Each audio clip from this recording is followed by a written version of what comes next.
পরম গুরু মন্ত্রের অন্ত্যেষ্টিক্রিয়ার আজকে সভায় সম্মানিত সভাপতি, সম্মানিত বিশেষ অতিথিবৃন্দ এবং গণ্যমান্য ব্যক্তিবৃন্দ, আমার বক্তব্য শুরু আগে আমি সম্যক সম্বুদ্ধকে বন্দনা জানাচ্ছি উপস্থিত সমস্ত পুণ্যক্ষেত্র মন্ত্রের বৃন্দকে। আজকে এই অতিথিকে আসতে পেরে আমি অত্যন্ত আনন্দিত। আমাকে প্রধান অতিথি করায় আমি সবাইকে ধন্যবাদ জানাচ্ছি।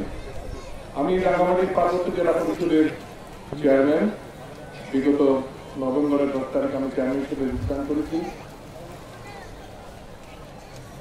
এই বাঁধের সম্পর্কে আমি পূর্বে শুনেছি যে উনি দীর্ঘদিন এই প্রবৃত্ত জীবন কাটিয়ে উনি মৃত্যুবরণ করেছেন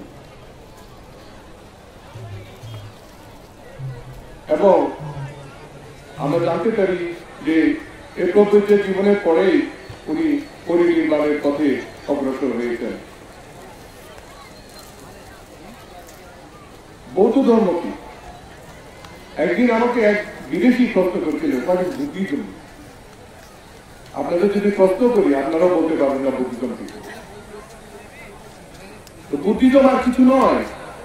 বুদ্ধিজম হচ্ছে চতুরার্য সত্যকে বিশ্বাস করা। চতুরার্য সত্য কি? চতুরার্য সত্য হল দুঃখ। দুঃখ কি? দুঃখ নিরোধ, দুঃখ নিরোধের উপায়। দুঃখ নিরোধের উপায় হল অষ্টাঙ্গিক মার্গী পথে চলা।